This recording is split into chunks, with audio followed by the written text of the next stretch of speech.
Hello दोस्तों, welcome to my channel. कैसे हैं आप सब। पिछले वीडियो में हमने पढ़ा संख्याओं के लेक्चर को समाप्त किया। आज हम डिविजिबिलिटी रूल को पढ़ेंगे। तो सबसे पहले जानते हैं कि डिविजिबिलिटी रूल यानी कि विभाज्यता का नियम आखिर ऐसा क्या कंटेंट है, क्या टॉपिक है जिसकी हमें आवश्यकता है, ज़रूरत है। तो सबसे पहले इसकी ज़रूरत को समझते हैं, यहाँ से प्रश्न कैसे बनते हैं। आइए पहले एक नज़र इस पर डालते हैं। देखिए, डिविजिबिलिटी रूल से फ़ायदे भी हैं, कई सारे फ़ायदे हैं कि बड़े से बड़े आप डिवाइड को आसानी से डिवाइड कर सकते हो। जैसे आप अक्सर देखते होंगे कि कुछ क्वेश्चन आप सॉल्व करते समय कुछ नंबर ऐसे आपके सपोज करो इसे मिल गया और आपको इसको डिवाइड करना होता है, इसे डिवाइड करना होता है। तो अगर डिविजिबिलिटी रूल आपको पता होता है तो आप जान जाते हैं कि हाँ कौन से नंबर से इसे हम पहले डिवाइड कर सकते हैं, भाग कर सकते हैं। लास्ट में 2 देखा, यहाँ 6 देखा, आपको अंदाज़ा हो गया तो 2 से कट जाएगा। फिर और भी नियम आपने यूज किए जो और भी आपको पता होंगे। एक तो ये, और दूसरा यहाँ से जो प्रश्न बनता है आपके एग्ज़ाम में वो ऐसा बनता है कि जैसे एक नंबर दे दिया जाता है। मान लीजिए नंबर दिया है हमने यहाँ पर, ठीक है। अब इसमें एक नंबर मिस कर दिया जाता है, ऐसे यहाँ पे डॉट मतलब ऐसा कुछ स्पेस दे दिया जाता है, जगह छोड़ दी जाती है और आपसे प्रश्न पूछा जाता है कि इस संख्या में यहाँ पर कौन सा अंक रखा जाए ताकि ये 3 से विभाजित हो जाए, ठीक है। इस प्रकार का प्रश्न बनता है, 9 से विभाजित हो जाए। तो अगर आपको विभाज्यता का नियम आता है तो आप तुरंत समझ जाएंगे कि हमको क्या करना है इसमें। और अगर नियम नहीं पता होता है तब आप क्या करते हैं, जो 4 ऑप्शन में दिए होते हैं अंक, उन अंकों को यहाँ पर रखते हैं बारी बारी से। 4 ऑप्शन में मान लीजिए कोई अंक 2, 4, 5 कुछ ऐसे दिया होगा, ठीक है। कोई अंक मान लीजिए ऐसे, मान लीजिए 4 ऑप्शन है, आप बारी बारी से इन अंकों को यहाँ रखेंगे और 3 से भाग करेंगे। और जब भाग पूरा कट जाएगा जिस भी अंक को रखने पर, आप उसी को क्या मान लेंगे कि ये आपका आंसर सही है। लेकिन ये सब करने में आपका बहुत सारा समय नष्ट होगा। तो जो काम आसानी से जल्दी से हो जाए उसके लिए वक्त ख़राब करना एग्ज़ाम में अच्छा नहीं होता है। तो और ये बहुत ही कठिन भी चीज़ नहीं है, आप इसे समझें। इसलिए विभाज्यता का नियम एक बार पढ़ना चाहिए, समझना चाहिए। तो आइए आज शुरू करते हैं विभाज्यता के नियम को। और तो सबसे पहले विभाज्यता के नियम में हम ये पढ़ेंगे, हम कुछ पेयर में पढ़ेंगे, मतलब कुछ नियमों को एक साथ पढ़ेंगे। जो नियमों में समानता होगी उन नियमों को हम एक साथ पढ़ने का प्रयास करेंगे, जिनमें सबसे पहले देखिएगा हम नियम लेकर के आए हैं। सबसे पहले 2 के विभाज्यता का नियम, 2 के विभाज्यता का नियम, ठीक है। इसके साथ साथ नंबर 2 पर 4 के विभाज्यता का नियम,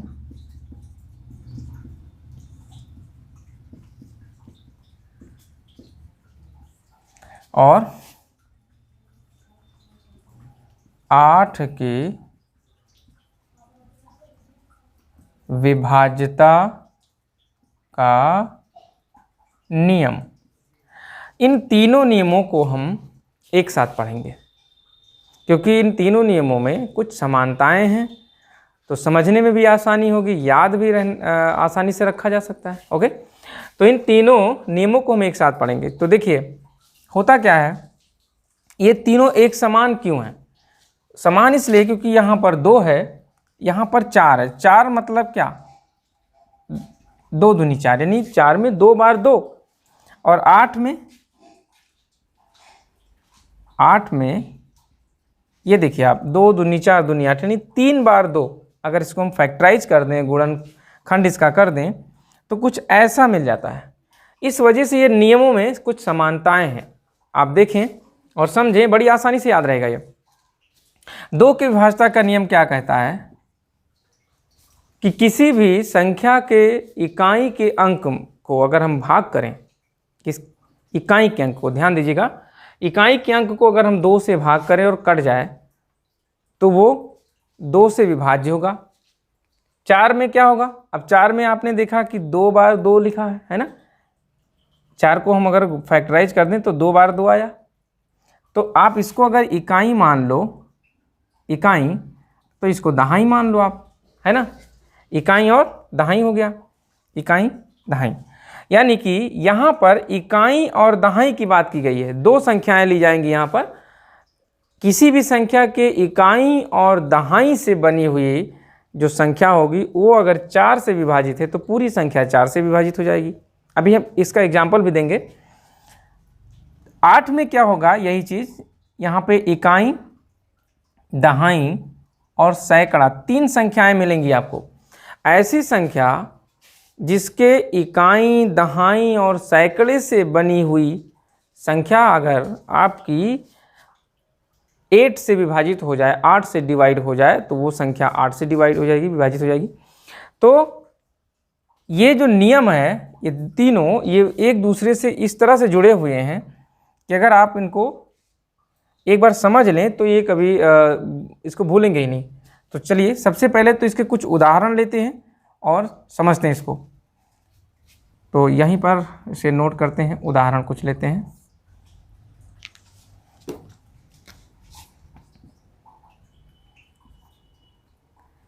तो पहले हम 224, 92, 86, 338, 40 ये हमने नंबर ले लिए। आप देख सकते हो इसकी जो यूनिट डिजिट है यानी इकाई का अंक है, यहाँ पे 4 है, यहाँ पर 2 है, यहाँ पर 4, यहाँ 2, यहाँ 6, यहाँ 8, यहाँ 0, ठीक है। और आप कौन से अंक आए हैं इकाई पर? 0 आया है, 2, 4, 6, 8। ये सारे अंक जो है कौन से स्थान पर? इकाई के स्थान पर आ रहे हैं। अगर इकाई के स्थान पर ये सारे अंक आ रहे हैं तो वो 2 से विभाज्य हो जाएगा। ध्यान दीजिएगा, यहाँ पर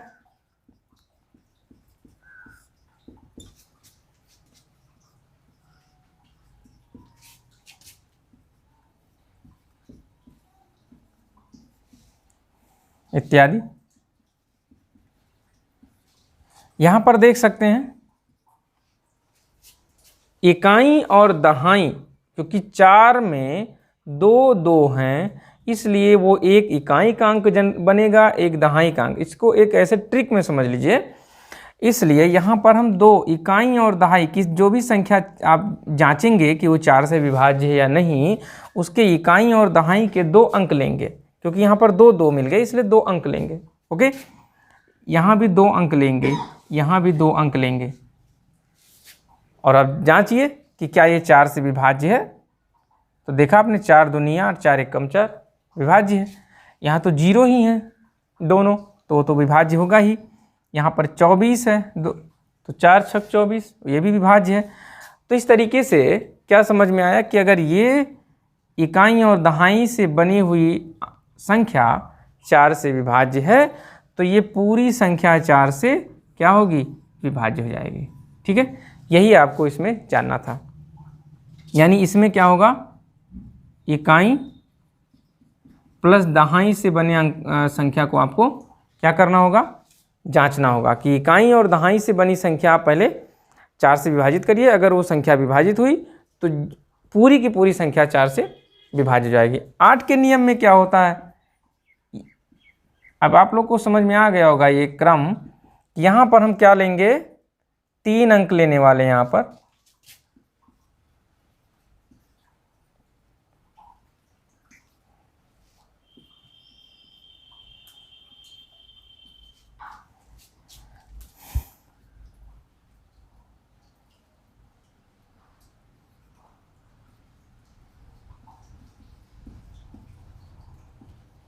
ETC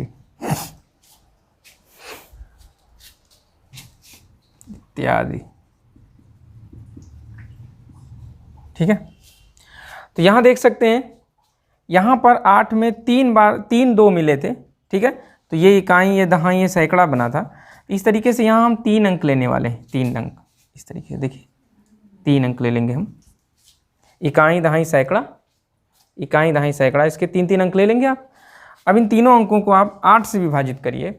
ये बहुत मुश्किल नहीं होगा, आसानी से आप इसे विभाजित कर सकते हैं। तो 8 चौक 32, 4 बचेगा, 40 होगा, 8 पंचे 40। तो अगर ये 3 अंक कट गया तो ये पूरी संख्या आपकी 8 से विभाजित हो जाएगी। इसको चेक करिए, 8 त्रिक 24 और 3 27, 32, 8 चौक 32। ये 3 अंक वाली संख्या कट गई, यानी ये पूरी संख्या आपकी क्या होगी, 8 से विभाजित होगी। और इसके तो तीनों जीरो ही हैं, तो ये तो अवश्य विभाजित होगी। तो इस प्रकार से ये 2, 4 और 8 का विभाज्यता का नियम था, और इसे आप आसानी से याद कर सकते हैं, कोई बहुत मुश्किल चीज़ नहीं है। 2 में 1 2 है, इसलिए इकाई के अंक को आपको देखना है। 4 में 2 बार 2 है, इसलिए इकाई और दहाई के अंकों से बनी संख्या को देखना है। और 8 में 3 बार 2 है, इसलिए इकाई दहाई और सैकड़े से बनी हुई संख्या को देखना है। और उस जो संख्या आपको मिलेगी इकाई में अगर मिलती है तो उसको 2 से विभाजित करिए, वो अगर कट गई तो पूरी संख्या कटेगी। 4 के लिए इकाई और दहाई की संख्याओं को विभाजित करिए, अगर वो विभाजित हो गई तो 4 से विभाजित हो जाएंगे। ऐसे ही 8 के लिए चेक करिए। इस प्रकार से 2, 4 और 8 एक दूसरे से काफ़ी मतलब एक दूसरे से रिलेटेड हैं, जुड़े हुए हैं, और एक साथ ही पढ़कर इन्हें याद कर सकते हैं आप। चलिए तो इसके आगे हम अगली संख्याओं को लेते हैं। 2, 4 और 8 के बाद हम 3 और 3 जैसा ही नियम है 9 का, तो 3 और 9 का पढ़ते हैं।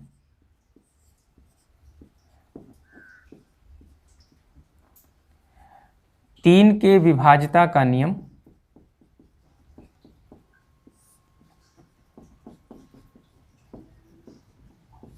तीन के विभाज्यता का नियम, और सिमिलर बिल्कुल 3 जैसा ही है 9 का। 9 के विभाज्यता का नियम। देखिए दोस्तों, जैसे 2, 4 और 8 में एक सिमिलरिटी थी, वैसे 3 और 9 में भी एक सिमिलरिटी है। इनमें क्या होता है, जो भी उदाहरण दिया होगा, जो भी संख्या आपको प्रश्न में मिलेगी, और अगर ये कहा जाता है 3 से जांच करना उसका या फिर 9 से जांच करना है उसका, तो दोनों में एक ही चीज़ है। उन संख्याओं के अंकों को आप जोड़ दीजिए, जोड़ने के बाद जो भी आपका योगफल प्राप्त होगा उसको आप 3 की जांच करना है तो 3 से विभाजित करो, 9 के जांच में है तो 9 से विभाजित करो, और अगर वो विभाजित हो गया तो संख्या भी विभाजित हो जाएगी। चलिए उदाहरण से देखते हैं।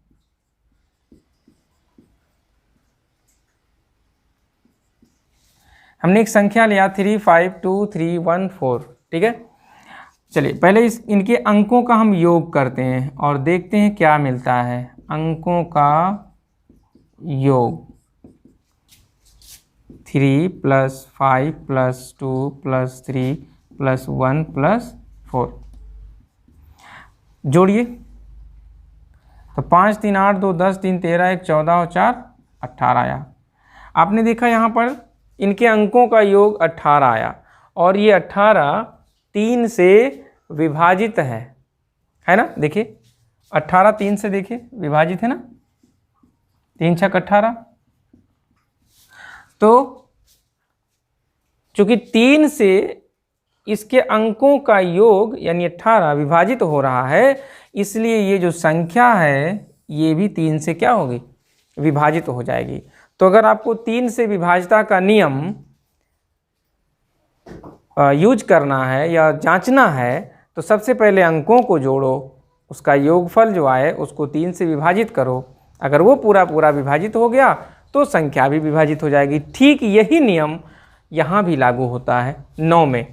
यहाँ भी जो भी आपका संख्या होगा, चलिए एक उदाहरण लेते हैं।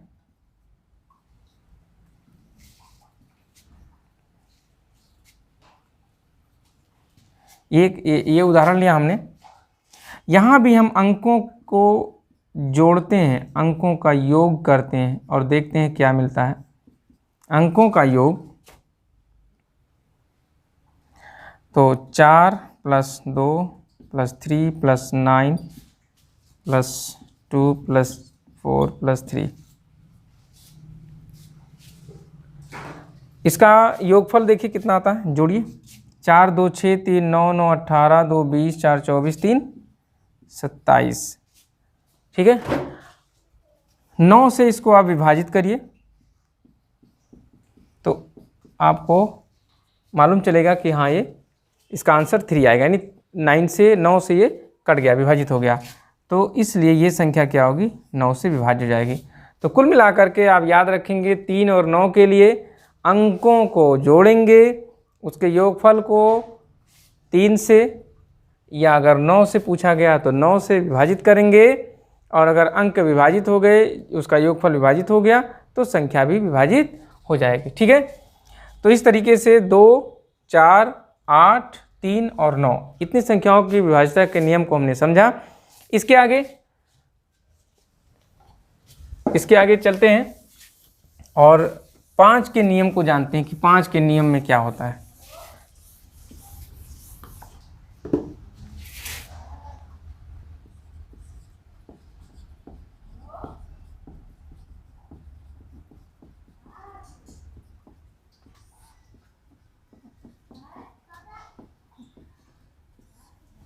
पाँच की विभाज्यता का नियम, ठीक है, डिविजिबिलिटी रूल ऑफ 5। देखिए 5 का नियम अपने आप में एक अकेला नियम है, और लेकिन इससे जो थोड़ा बहुत मिलता जुलता 10 का नियम होता है, हम लिख लेते हैं 10 का नियम भी यहाँ पर, लेकिन बिल्कुल सिमिलर नहीं है, मैच नहीं करता है। और ये बहुत आसान है, ये आप सबको पहले से पता होगा। विभाज्यता के नियमों में कुछ नियम आपको याद करने होते हैं, और कुछ तो बहुत आसान होते हैं जो ऐसे ही याद होते हैं। 5 के नियम में क्या होता है, अगर इकाई का अंक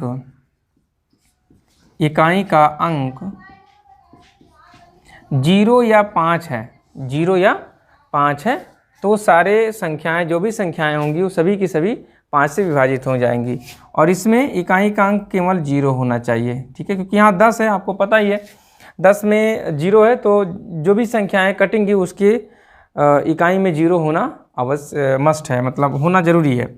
तो इकाई का अंक क्या होना चाहिए इसके लिए, 0, सिर्फ 0। तो इसका अगर उदाहरण दें हम,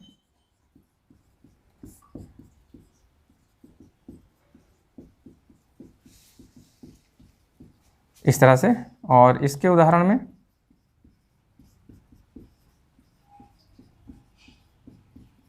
ठीक है, तो यहाँ पर इकाई में 0 या 5 होना चाहिए, और यहाँ पर सिर्फ इकाई में 0 होना चाहिए, ठीक है दोस्तों। ये 5 और 10, तो आपने 5 और 10 के नियम को समझा। अब इसके बाद हम नियम समझते हैं विभाज्यता का नियम 6 का, ओके। तो चलिए आगे देखते हैं।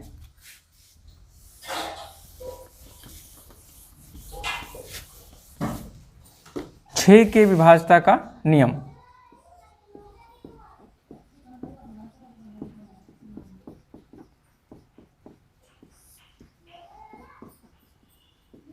छः के विभाज्यता का नियम। देखिए 6 का जो विभाज्यता का नियम होता है वो बहुत ही सरल होता है। 6 में पहले देखिए 6 में क्या क्या है, अगर इसको हम फैक्टराइज करें, इसका गुणनखंड करें, तो क्या मिलता है, 2 3 6, 2 और 3 मिलता है। तो बहुत आसान है, जो संख्या 2 से विभाजित हो और 3 से विभाजित हो, जो संख्या 2 से विभाजित हो और 3 से विभाजित हो, वो क्या हो जाएगी, 6 से विभाजित हो जाएगी, ठीक है। और आपने 2 और 3 के नियम को पढ़ रखा है। इसका एक उदाहरण देख लेते हैं।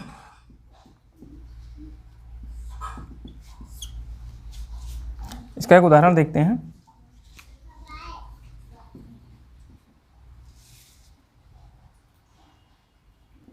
जैसे ये हमने एक उदाहरण लिया 921222, तो अगर इसे चेक करना है कि ये 6 से विभाज्य है कि नहीं, तो सबसे पहले क्या चेक करना पड़ेगा कि पहले 2 से विभाज्य हो। तो आपने देखा इसका 2 का नियम क्या था कि इकाई का अंक इससे डिवाइड होना चाहिए। तो इकाई का अंक देखिए क्या है, 2 है, ये डिवाइड हो रहा है, इसलिए ये पूरी संख्या क्या होगी, 2 से विभाजित हो जाएगी। 3 का चेक करने के लिए क्या करना पड़ेगा, इसके अंकों को हमें जोड़ना पड़ेगा। तो अंकों का योग क्या होगा, 9 + 2 + 1 + 2 + 2 + 2। 9 2 11 1 12 2 14 2 16 2 18। तो अंकों का योग क्या आया? 18 आया, जो 3 से क्या है देख सकते हैं, 3 से ये विभाज्य है ना। इस प्रकार ये संख्या 2 और 3 दोनों से विभाज्य है। तो अगर 2 से विभाज्य है, 3 से विभाज्य है, इसका मतलब 6 से भी विभाज्य होगा। तो ये है 6 के विभाज्यता का नियम। ठीक है, तो यहाँ तक समझ में आया होगा। इसके बाद 7 के विभाज्यता का नियम देखते हैं। 7 के विभाज्यता का नियम शायद 9 था क्या? 7 के विभाज्यता का नियम। देखिए ये बहुत ही इम्पोर्टेंट है, इसमें कुछ और भी टर्म है, मतलब इसके नियम के अलावा भी कुछ ऐसी संख्याएं हैं जो अक्सर एग्जाम में पूछे जाते हैं। तो इसे थोड़ा अच्छे से समझेंगे। सबसे पहले तो इसका नियम जानते हैं कि 7 की विभाज्यता का नियम कैसे जांचेंगे। तो नियम मैं आपको बता देता हूँ, इसका नियम क्या होता है। पहले एक एग्जाम्पल लेते हैं।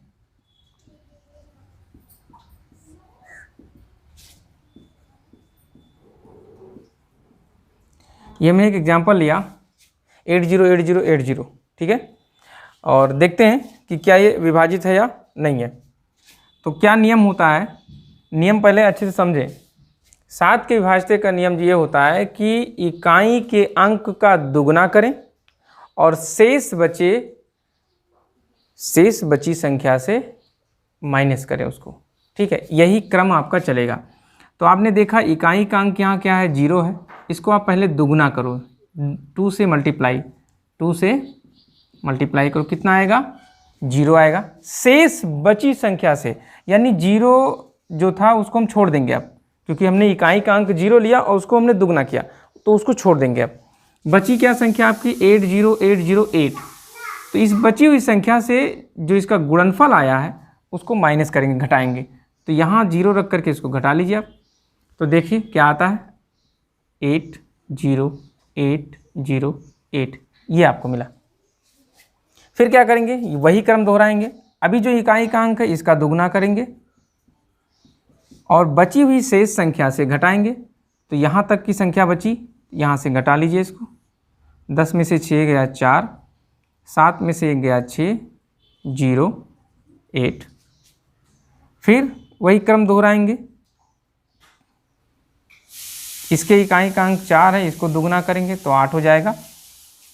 बची हुई संख्या से इसको घटाएंगे तो 16 में से 8 गया 8, यहाँ 9 और यहाँ 7। फिर वही चीज़ दोहराएंगे, 2 × 8, 2 × 8 16 हो जाएगा। और बची हुई संख्या से इसको घटाएंगे तो 9 में से 6 गया 3, यहाँ 7 में से 1 गया 6, ये आपको मिल गया। अब देखिए लास्ट तक आते आते एक ऐसी संख्या आपको मिल जाती है जो ये दिखने लगता है कि हाँ ये 7 से विभाज्य है। ठीक है, या तो लास्ट में 0 आ जाए, तो 0 भी तो 7 से विभाज्य होता है, और या कोई ऐसी संख्या दिख जाए जैसे 63 आई, 63 आया, 7 9 63 विभाज्य है। यहाँ पर आप देख सकते हो जो अंतिम संख्या आपको मिली ये 7 से क्या है, विभाज्य है ना। तो इसलिए ये आपकी संख्या 7 से विभाज्य होगी। ये था इसका नियम। नियम में क्या करना है, इकाई के अंक का दुगना कर देना है और जो आंसर आएगा उसको शेष बची संख्या से घटाते जाना है अंत तक, और लास्ट में आपको इस तरह का कोई अंक मिलेगा या 0 आएगा। अगर हम इसको और भी दुगना करें, देखें अगर इसे और दुगना करें तो 0 भी आ जाएगा। देखें आप 3 का हम दुगना कर दें तो क्या मिलेगा, 6, और शेष बची संख्या हमारे पास 6 है, तो लास्ट में क्या आया, 0। लेकिन 0 को भी अगर हम 7 से भाग करेंगे तो क्या आएगा, विभाजित हो जाएगा ना ये। तो इस प्रकार से ये संख्या आपकी 7 से विभाजित हो गई। तो ये था 7 के विभाज्यता का नियम। लेकिन यहाँ पर कुछ पॉइंट्स हैं जिन्हें मैं बताना चाहूँगा, वो आप ध्यान दें। कुछ संख्याएं आपकी एग्ज़ाम में पूछी जाती हैं, तो चलिए उसको देख लेते हैं। कुछ पॉइंट्स हैं।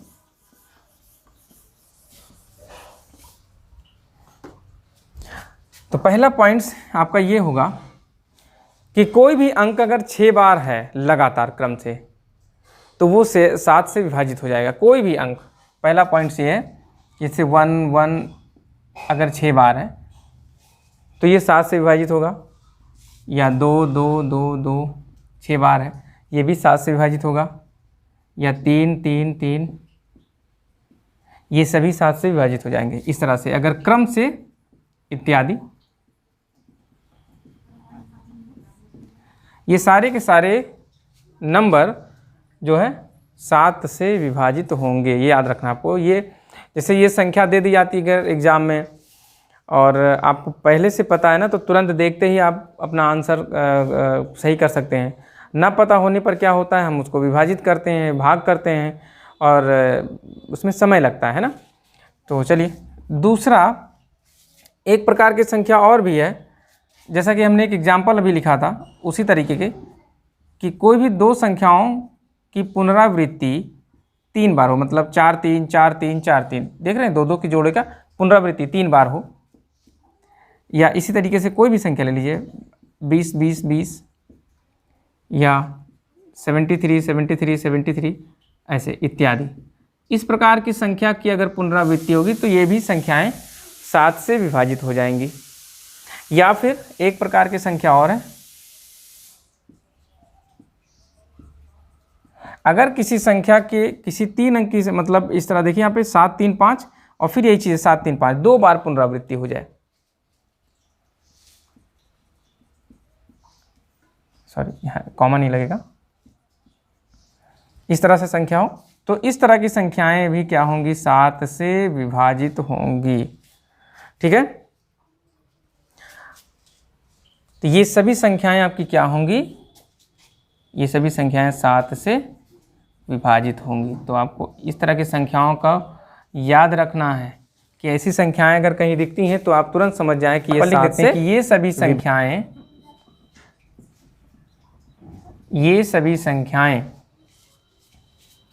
3 11 13 37 1001 से भी विभाजित होंगे। ठीक है, यानी कि ये जो इस तरह की जो संख्याएं होती हैं, इस तरह की, ये 7 से विभाजित होने के अलावा 3 से 11 से 13 37 और 1001 से, इनसे भी विभाजित होंगी। इस तरह की संख्याएं पेपर में बहुत पूछे जाते हैं, ये लिखे होते हैं इस तरह से और कह दिया जाता है कि 37 से कौन विभाज्य है, इस तरह से।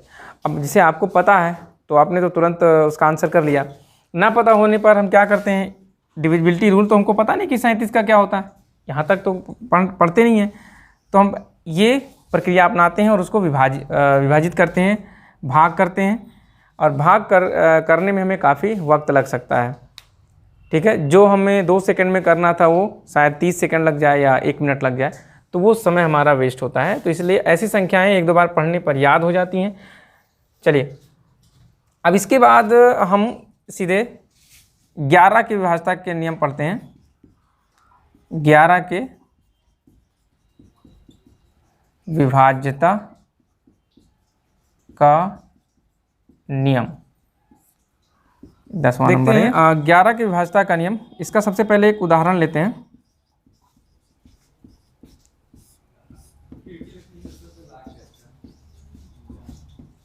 और सबसे पहले क्या करते हैं कि ये देखते हैं सम स्थान और विषम स्थान पर कौन कौन से अंक हैं। तो हम क्या करेंगे, पहले इसकी नंबरिंग कर लेंगे कि ये 1 है, यानी पहले स्थान पे, दूसरे स्थान पे, तीसरे, चौथे, 5वें और 6ठे स्थान पे। तो आपने देखा कि पहले स्थान पे यानी ये विषम संख्या है, तीसरे स्थान पे ये विषम संख्या है, 5वें स्थान पे ये विषम संख्या है।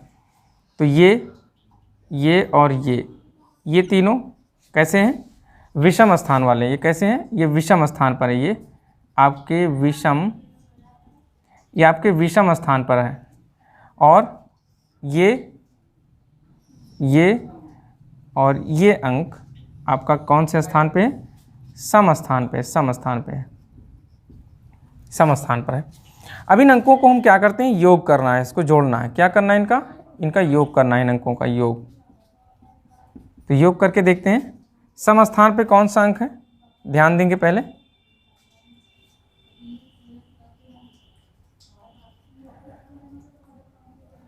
विषम स्थान पे पहले विषम है तो 5 है, फिर 3, यहाँ भी 5 है, और उसके बाद यहाँ पर 2 है, और यहाँ पर 1 और उसके बाद यहाँ पर 3 और उसके बाद यहाँ पर 8।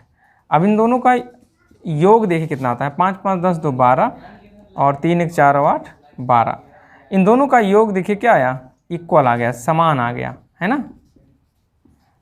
तो यही ध्यान देना है कि 11 के विभाज्यता के नियम में सबसे पहले तो सम और विषम स्थान के अंकों को अलग अलग लिखना है और उसको जोड़ना है, योग करना है। अगर उनका योग समान आता है, ठीक है, तो वो 11 से विभाजित हो जाएंगे।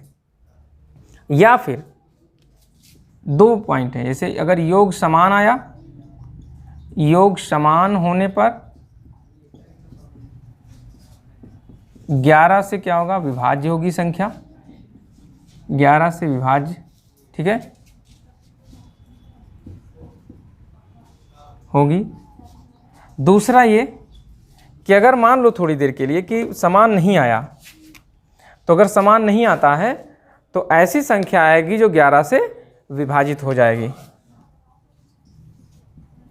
योग यदि समान ना आए तो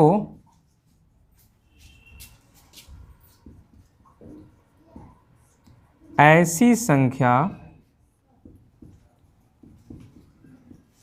आएगी जो 11 से